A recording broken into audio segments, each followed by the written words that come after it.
Welcome to the Main Street Business Insight Podcast, featuring the stories of America's downtown and neighborhood entrepreneurs.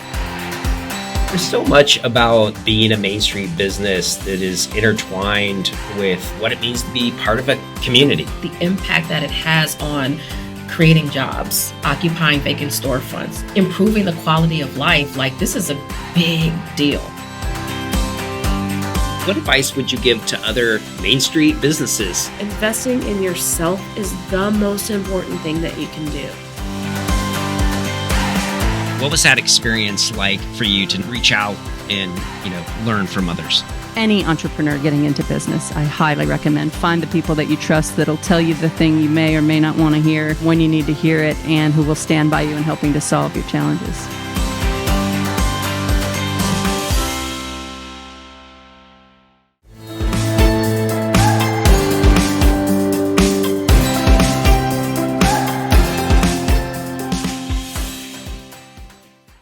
Welcome, everyone, to another episode of the Main Street Business Inside Podcast. And today finds me in Mount Vernon, Washington. And we're going to be hearing the story of this amazing husband and wife team of Phoebe and Jonathan Carpenter Eels, owners of L-Sage Design, which we're actually in their beautiful space this morning, and had a wonderful tour. And we've got a lot of things to cover off today. But these two self-taught artisans and entrepreneurs have built really this incredible business around what I like to think of as this intersection between the art side of your minds and the business side. Because I think you brought a lot of creativity and sort of savviness and probably a little pure guts in this amazing real estate and success story.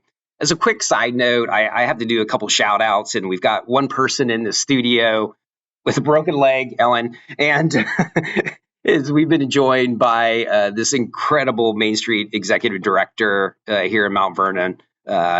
So Ellen Gamson, she's not on screen, but I'm going to do a shout out, Ellen, to you. Thanks for being here, and thanks for having me here. I've known Ellen now for 8 to 9 years, and I did one of the first ever transformation strategies in Main Street. We did it right here in Mount Vernon. It's so humbling to come back and see places like L-Sage now here, and all the wonderful transitions that have occurred in the Main Street to her testament and her board and all the volunteers. That's what makes this all work, is community and business intersections. And now we're actually doing some additional work here in Mount Vernon. I want to just thank the Washington Main Street coordinator, Breanne Durham, and the staff here. We're doing a lot of entrepreneurship ecosystem building work. And that's actually how I got connected to the two of you. So with that, Phoebe, Jonathan, thanks so much for inviting me here and allowing me to sort of share this story to our listeners. So welcome to the show. Definitely. Thanks for having us. Yeah, thank you. You bet. So as we talked about before, we do a lot of sort of journey storytelling. And we think that's certainly a very important component to kind of understand people's different backgrounds. Most people don't come into this with I've been an MBA and now I'm starting a business. And you actually were both teachers, and I find that fascinating as well. Talk to us about how this all came to be. Yeah, definitely. You want to start? After you. We both started teaching it right out of grad school, and middle school was where we both landed. Jonathan was 7th and 8th grade science, and I was 7th and 8th grade math, and then we both taught a course called AVID, which is a college prep course for traditionally underrepresented students at the college level. And we loved it. But as we started a family and tried to figure out, time and childcare and all of the different things, I found myself creating on the side as I was home part-time with our oldest. Etsy was new on the scene. Instagram was new on the scene. It was this whole way to pour myself into a community and something that was vibrant while I was home with a nonverbal infant, which wasn't my normal speed. Yeah. That was way more mellow and slowed down from the way I you needed some other things. Okay. Totally. So L-Sage started as a, just for fun thing, try these different platforms out, and it caught speed and started to grow. And 2 years later, I resigned from teaching. Wow. Jonathan, how did you get roped into this?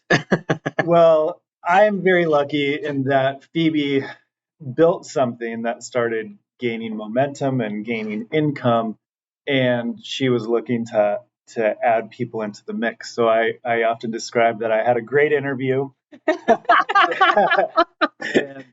I'm very lucky that she built something that was able to have both of us jump into and continue to grow. Yeah. But a step back too, Phoebe comes from a really deep art background. She's always been an artist, and so art, and as a kid in high school and college, it's always been a part of her life. She's always been a creator, and so that was pretty natural in this time of kind of creating. And then Phoebe is the one who was getting into farmers markets. Okay. For example, that was our first real go at direct to consumer. This was like first coming out of the sort of the home and now into the marketplace. You leveraged farmers markets as a way to do that. Yeah. Yep. That was our first in-person channel. Before that, it was all online. So Okay. all Okay. Etsy and Instagram. Through other platforms, essentially. You didn't have your own direct necessarily at the time. Okay. No. Okay. Yeah. Were you traveling around to different farmers markets and like doing the whole circuit kind of thing? We were working out of the renovated garage in our house. Nice. And had two little kids at the time, and we were driving from Bellingham, which is almost at the Canadian border, all the way down to the Bay Area to do shows. And we were building and hired staff and we were doing 4 a weekend at one point, sending people out to go sell, and everybody coming back and reorganizing everything. Yeah. And as most business owners understand, it was a thing of having weekends just disappeared. It was driving, it was packing the bins again for the next market, it was loading and unloading. For us, trucking kids around, our oldest two kids grew up in markets. Yeah. They're sitting in bins underneath the table. They're like little entrepreneurs now. They have really good business brains. Yeah. It's fun to talk to them. You got your own focus group in the house Yeah. now over Yeah. dinner. They get to know the other vendors too, which was Yeah. awesome. They knew they would have their little route to get their treats, and That's great. I am starting to foresee like other little El Sage stores now popping up with your kids. Talk to me a little bit about the product mix. Like, how did you get started? Was it primarily with like printed apparel, or like where did you sort of the succession? Because there's a lot of inventory in the store, and much of which is now like your own brand. So like, how did that grow? That's a great question. Yeah. I started out with paper art prints, Okay. thinking I'm an artist. We're going to make art. And it was fine. Yeah. But enough people said you should put that on a t-shirt that I was like, okay, maybe we should put it on a t-shirt. We outsourced our first print run after trying to block print. All my art is block prints. So like a big stamp, basically like a carving. And I had tried to print it and it didn't work. I couldn't figure it out. And so we outsourced to a screen printer, and those came back and they were fun. Yeah. But while I was picking up that order, I actually heard another printmaker talking about the way that he block printed fabric. And it was like, oh, somebody else. All I needed was somebody to say this is possible for me to go back to the drawing board and say, I can figure this out. You got this. And so I started printing one piece at a time that way. We didn't have our own equipment to heat set it, so I would air dry everything. And one bin at a time, I'd take the two kids with me and cross the river to Burlington, and we would rent time on a dryer.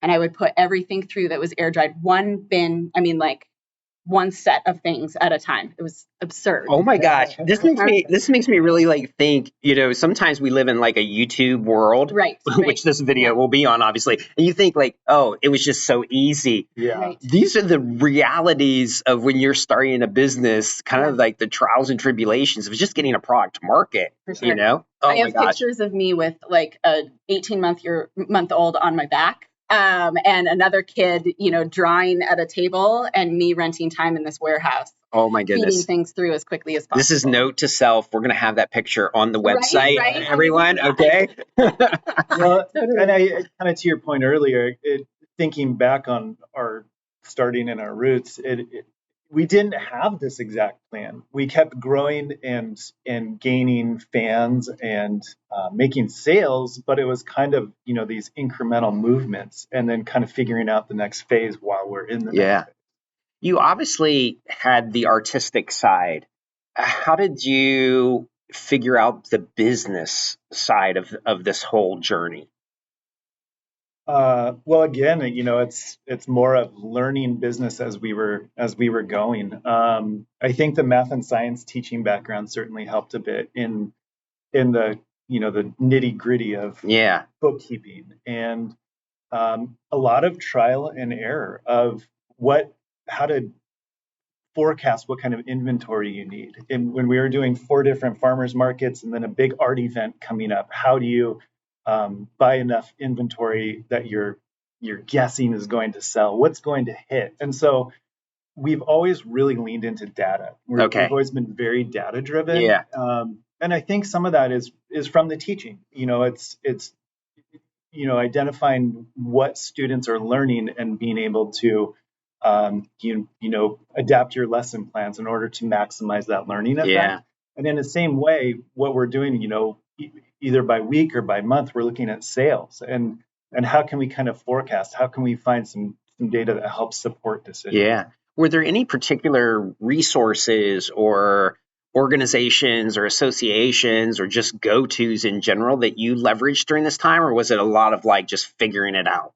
There's a lot of figuring it out. Blogging was big. This was 2012. I went full time. So it was the height of everybody had a blog. People were talking about things. So a lot of independent bloggers, a lot of women who were trying to do it a different way were sharing their experiences and building community that way. And So in many respects, you kind of build a network through the blog, other people that were doing this that you could sort of peer to peer with. Definitely. One of the other things I found fascinating is, as I mentioned earlier, sort of in the intro, I think your artistic nature also has made you extremely creative in how you envision the business, not so much from a design perspective, but maybe the kinds of tools that you're leveraging or different things you've tried. You've done a Kickstarter campaign, right? You were doing experimentation with mobile vending. Could you talk about those kinds of things and how, where did that come from and what was that experience like? I think both of us figuring things out, systems, how they work, and applying different approaches to something that's only been, drawn a certain way. Traditionally, I like breaking the mold. I like doing things a little bit differently. It's exciting to me to, do the thing that somebody else has done, but in a different way. And so, mobile vending was just kind of what made sense. It paid bills. It's a great way to get market research in real time. Boy, you see who responds to what and what's selling, and whether it's a style or an item or a design or a color. And it can vary from region to region, but you definitely pick up on what people are responding to. And you have a lot of good conversations. Yeah, and it's marketing. It's something we always noticed with a hoodie, for example. It might take somebody 2 or 3 times to see that hoodie, and so by the 3rd time, they say, I continue to think about this each market, and now I'm ready to buy it. So how do you take that information and use it towards your sales advantage? Mobile vending tends to be connected when you're sort of at the startup. Do you think there's a place in the market for mobile vending as existing stores that either test out new geographies or maybe things that aren't core to your business right now and you don't want to dedicate space, but you can test it? Do you see that as advantageous? Definitely. Yeah. I think if you have the time and the bandwidth for it and you're trying to, see how something lands to get it out of its normal ecosystem and into, a fresh audience, fresh eyes, I think that can be a really neat thing. And I wonder if we're going to see a resurgence of that. We're going through a really interesting time business wise and also a tough time business wise. And I'm seeing people who have been doing, they've been in business 15 or 20 years, and they're going back to old building blocks that they leaned on when they were starting. Yeah, fascinating. Talk to me a little bit about the Kickstarter experience. Crowdfunding we found in our research, when you say crowdfunding to a lot of small business owners, they're like, what is it? Or they think of it as like sort of like a GoFundMe, for someone that's been having something tragic happen to them or whatever. They don't maybe necessarily think of it as a business finance tool. So how did you get involved? How did you build your campaign? What was that experience like? It came out of Jonathan joining the business, and also that story about running the kids across the river with one bin at a time. So we were trying to get the piece of equipment that would allow us to not have to go one bin at a time. And it was a really interesting process. Kickstarter is one part, or crowdfunding is one part advertising, and one part funding. And I didn't know the advertising part until I lived it. I also didn't know how much work it would be and how vulnerable it would feel to ask for money and really self-promote that hard. That's really important. Yeah. We learned a lot, and it was great. I mean, we were able to. I think that's an interesting pull-out about sort of the vulnerability, because I think it's natural for a lot of small businesses not to maybe like sort of like air the laundry, that there's a need or whatever, but maybe flipping the mindset. This is just another financing tool where those that are giving are in essence buying into the brand. They're buying into the concept of what I'm trying to create, much like a customer just making a sale in general. Sort of, but those people, many of them are still with us, those people that funded that. And they feel a sense of ownership. Yes. A sense of investment. Like if your listeners are listening to this and considering crowdfunding, I highly recommend it. Less for the final payout and more for the community building. Like lean into the vulnerability, lean into allowing people in to be part of your story and part of your building, because that's what people want right now. They want something that means something. That's powerful. Because in essence, what they're doing is they're buying into the community with others in many respects. I'm a Green Bay Packer fan, and you can own stock of the Green Bay Packers. It's not a financial thing, but like you feel like you're part of the ownership. It really is. It really is. Especially small business, people want to support. People like being involved. Yeah. I hope I didn't lose any listeners with my Green Bay Packer fan thing. Whatever you are, it's fine with me.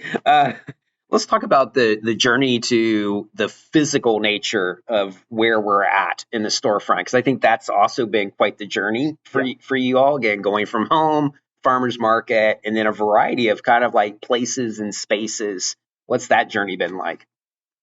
Well, it started with driving. Well, a friend, actually, a connection had said there's this space for lease, and it's just smaller community, type of networking. And we went and looked at it, and we thought, no way, we can't afford that, and it's too small. No, this was right. The price was right. It was maybe I was way too small.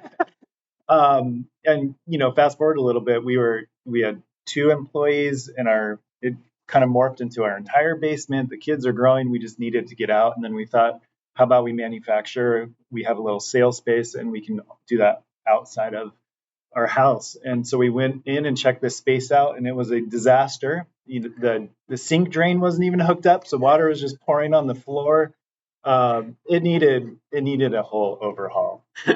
Everything. So we said yes. We'll take it. I was about to say, we love it. We love it. We'll make it ours. Yeah. Oh my goodness. So we ended up, signing a lease and renovating this entire space. We added a whole floor up above. We found original 100-year-old signage on the party wall that it shares from the agricultural roots of Mount Vernon. Very cool. And made it a really beautiful space. Yeah. It was so small, though, that John would be printing and someone would need to check out with their goods, and he would just turn literally 90 degrees and check them out and then go back to printing. It was just everything happened in this teeny tiny. And now I'm trying to envision that, given where we're at today. And so talk to me about how did this particular space happen? Now you're right on the main street. We are. Lots of visibility. You're an anchor here in downtown. And so what's the vision for the space overall? Yeah. How do you utilize it? This space. Yes. Yeah. Well, this is So the owner of this building was looking for a tenant and connected with Ellen. So we're fortunate to have that champion on our side in a small town. And she had said, you should go talk to these guys. And so we kind of set up a meeting, and a lot of things were happening at the same time during this point. We were approached by the owners of the location where we were at and asked if we wanted to purchase that building, which we agreed to. As he shakes his head. Which is, I'm so fortunate. I'm so happy we did, but it was a lot. It was a lot to take on at one time. And we were going to move our store into a larger spot, but not where we were at. And so we came and we looked at this space and we talked to the owner, who was just wonderful. And we thought about it and we decided, no, we're not going to. We know the location is prime retail. Yeah. But we have this other plan. So we agreed that we were not going to. And we even role played, like what he's going to say this, I'm going to say this. Oh, I can see that. Okay. Big decision. Yeah. And so we came into the store and we said, "Hi, Steve, thank you for your time." And Phoebe looked at me and she said, "We'll take it." And I was like, your head is like spinning. What just happened here? It was just comical. And it was, I'm so lucky to be in business with Phoebe because she's got this natural, just instinct. Like instinct. I don't have all the pieces figured out, but I know that this is good. Yeah, I can see a pathway here. One of the things that a number of things that this space allows you to do is think about, in many ways, diversification of revenue. And one of the things that we're seeing is, businesses beginning really to lean on brand. And I wonder if you could talk about your brand, the vision for the brand, and now these new outlets, whether that's in the e-commerce space or B2B in terms of wholesaling and really repping your brand. What does that mean to you all? Right. So El Sage is like the thinker or the wise one. And so a lot of our designs are anchored in, quippy little sayings or things that are positive. What do we want to put in the world? What do we want to see in the world? And so whether it's lift others up or work hard, be nice, they all have stories that they come from. But they're also things that can be shared with people that folks see themselves in, they identify with, they are connected to in some way. Yeah. And so that's the cohesive piece. And then what was the second part of your question? Well, how is that now gone from retail? How does that building of a brand allow you then to move into some of these other channels that a lot of small businesses never get to, which is building out really a robust digital or e-commerce sector, or even thinking about more B2B, which is a whole different sort of side of being more of a B2C business to consumer, now being business to business. Where does that strategy come from? Where are you going with that? I think a lot of our work is really recognizable. It comes together not necessarily around one specific theme, but around a style. So it's all typically one color prints. They're all hand carved block prints. So they have this and I leave a lot of the grit in on purpose. So there's kind of this gritty, undone feel in a very vectorized world that we're living in. Feels authentic. Right. And so I'm hopeful that we've done wholesale before and we're jumping back into the wholesale game in 2025. And we're excited to approach it a little bit differently. But I think that people who have seen us and fallen in love with it here in Mount Vernon or at any of the places they've found us in the past will be excited to see new offerings, new designs, and some old favorites. Yeah. Tactically, does anything change with the business when you're like, one hat is I'm direct to consumer in a variety of ways in the store and in through e-commerce versus now I'm selling to another business? How do you change the focus? Like, what's the selling? What's the tactical to do that? Did you want to talk? The relationship piece comes in on both sides, but it's you get really deep relationships when you work with other store owners, and they end up being friends. I still have friends that started as people we used to wholesale with, who own stores in Winthrop, Washington, or Leavenworth, Washington, or the Oregon coast. And so, I think it's you're listening to what a business wants, what is selling, requests that are being made. but it's that personal relationship. I think in this store, the better that you know what you're selling and who made what you're selling, the more successful it is. Yeah. Even customers off the street want the story. They want the connection. They want to know why it's special. It's interesting you bring that up, because actually that's where my mind was going, where an important aspect of your business is that story and feeling connected. How do you ensure that vision, that story carries to another business and they articulate it in a way? Do you have to build in, like, here's what you need to do in order to have my product? I'm just thinking of like the tactics that you are employing to ensure that your brand doesn't get sort of twisted in a way because someone else now is kind of owning it. Yeah, it's a good question. Yeah. I don't know if there's an answer. There are. Do you have an answer? That's an honest response. I do. I think there's kind of a couple of things jump out at me. And one is the relationship that you were speaking of with other business owners. And for the product that we make with many other businesses that are going to carry it, it's more of this relationship like, hey, this is selling really well for us. I bet it will sell well for you too. Yeah. You know, and at the end, we're still in business. We do have bills to pay, and we're looking at margins and revenue. The other piece are even the small things. We re-tag everything that we print, and so there's, from the starting point of that branding and marketing, there's little pieces of information on the size tag on the inside of the apparel to the hang tag that's on it. That's sharing little pieces of that information. It may not be the whole story, but it's starting to paint a picture. And that part you can control. Yeah, it certainly leads people to the website or the social media in order to like get more of that story and see the real people who are making them. Yeah.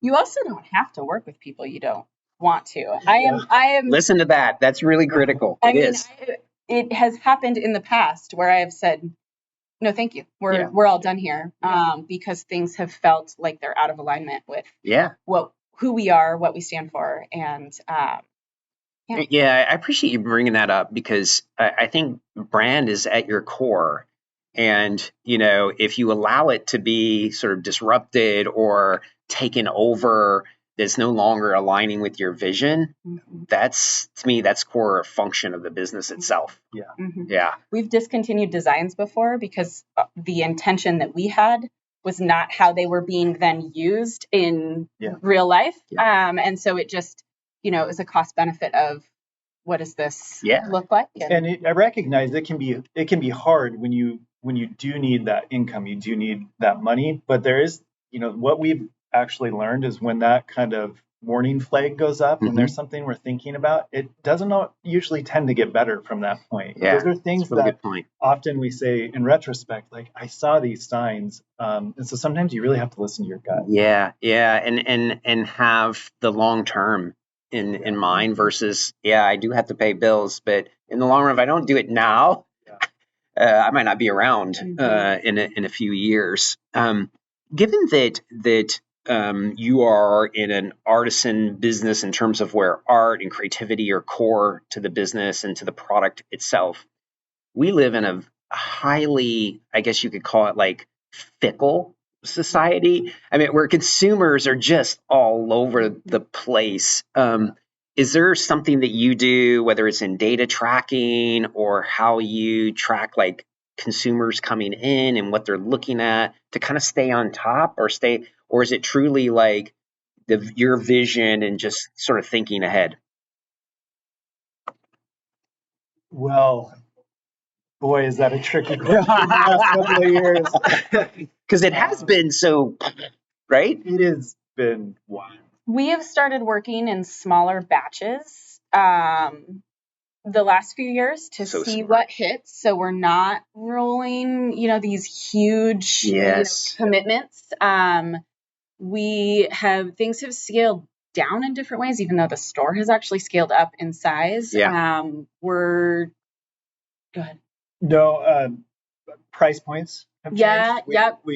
We've been tracking what that individual sale tends to be, which is much different than pre-COVID. Yeah. Or even 2021. Yeah. A lot changed in 2022 and 2023. And we've been making a real effort to get more available at the under 50, under 30. So pricing strategies have evolved. Okay. Yep. Okay. What can we find that's also a market fit, at these different price points that makes it easy for people to say yes to, while still having, keeping quality high, and having all of the options, because we certainly do, sell the gamut, but we have pulled things out of the store that have been more luxury items the past 2 years. Trying to respond Smart. to the market. But also within this time frame, what we've always leaned into is that when we're all succeeding here in our smaller community, how do we help each other all succeed? Then we're all thriving. When there's more stores and restaurants and services that are bringing people into our downtown, we're all going to be doing better. And so Valley Made Market is a market that Phoebe created as a totally different piece to El Sage. But during this time frame, we've also brought about 20 or 25 vendors into the store to have this whole other addition of small, local, all artisan made gifts. Yeah. And those folks are coming in one at a time for different pop-up events. We've got a painting class happening on Saturday. We've got jewelry pop-ups where you can get your own, your initials or your choice of graphic stamped on a silver pendant. And so these vendors are coming in totally free, because what we have found is that people want experiences. And when they are bringing an experience into the store, there's a little energy that starts to happen. People are coming in. We have a little flag on the sidewalk that says event today. And then people are coming in and doing some additional shopping. Yeah, so it's like you stimulated the market, right? Like you're giving them another reason, and it really creates a win-win, because you are an anchor point. You're driving traffic to this newer entrepreneur that's just getting started. And so you're seeding a lot of businesses within the community. That's amazing. Well, and it's something that's always been, it's probably from the teaching days, but a cornerstone of what we're doing. As we pass through doors, we're trying to leave them open and even help, guide people through them if we can. Yeah. So throw a shout out or a cosign or a, or sharing your knowledge. Yeah. And making those ecosystem connections, having those little small collisions. Oftentimes, the fine art is now creating the label for another product-based business, and a lot of those things have been happening through the store. Oh my gosh, like you're just like speaking my language. I got a big smile on my face. It's talking ecosystems, accidental collisions. I mean, this is wonderful. And amazing. One of the things that I learned for the first time today is Phoebe was giving me a tour, and it sort of relates to, I think, another big trend out there is like hyper-personalization. People wanting something that speaks to their lifestyle in particular. What's that journey been like? Because you've already moved to some smaller bins, as you mentioned, in terms of inventory overall. But it seems like you're also trying to add another component where people can have hyper-personalization. What's that journey been like? Yeah, this is a good example of taking something we used to do when we were just starting and full circle, repurposing it into like, maybe we should try this again. So we've done it twice this year, once in January and once in September. Both of those months are months where we have a little, theoretically, extra bandwidth to take on a big project. And we allowed people to choose the graphic from our archives that they want, and the item and the color of apparel that they want. So we have people recreating their favorite sweatshirt that they lost on a trip to New York. We have people we've discontinued kids' clothes this year in an effort to streamline things, but we've allowed people to special order kids' clothes. So we have people buying futures for their kids. They're buying the next, 4 sizes up for all of their kids. We have people buying a whole fleet of different designs, but like the 2 styles that they really like in all of the colors that are their favorites. Oh my gosh. So we have a couple hundred unique pieces to go put together real quick. That is amazing. In the next couple weeks. I think what's really cool about that in some ways you've treated it almost like an event versus maybe going out on a limb and like, this is a new thing that we're doing and being fully committed to it. And I just love how you've been so creative in using different kinds of events, pop-ups, mobile vending, all these kinds of things to test concepts. And I think it's sort of like a lost art form to really think about your business where you don't have to fully commit. You can use it sort of as in R&D mode and test things. And then if they work, great. But if not, like you didn't fully put it out there. I just think that's super smart. And I congratulate you for like doing things like that, and because sometimes they work, sometimes they don't. Yeah. Absolutely. I always like to close out the story in the interview really with advice, because the underlying premise, behind the show is really for peer-to-peer learning opportunities. And you all are very experienced. You've learned a lot and been challenged in many ways, but then also these amazing successes. What's some of the things that you've learned, or maybe even wish you knew beforehand that you know now, that you'd want to share with other, promising entrepreneurs or existing businesses out there? Yeah. Yeah, we're not alone on our journey. There have been other businesses and other contacts and other people that have either been a brainstorm partner or, a mentor to some degree.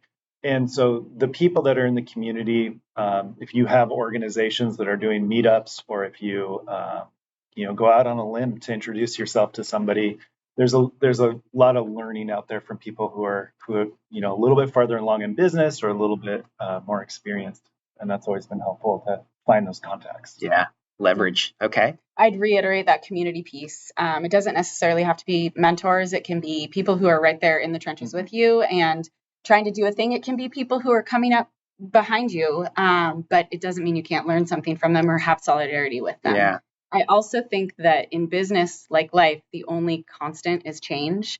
And I used to think that there would be some arrival point for business where it would feel like, okay, and here we are. We made it. And at least to date, I have not found that spot. And it just keeps being a really mostly enjoyable wild ride of pivoting and trying new things. And I think just relaxing into that has helped me enjoy the ride. Yeah. Yeah. It's I always think of it as like a great book. There's many chapters to it, and each one sort of holds its weight. Then you move on to the next one, and I'm just so appreciative that you allowed me to come in your space and have this wonderful chat with you. You two are a delight and a joy, and just doing wonderful things for not only the business and your own family, but certainly the community as well. So thanks so much for joining me on this show. Thank you so much. Thank you for being here. You bet. You bet.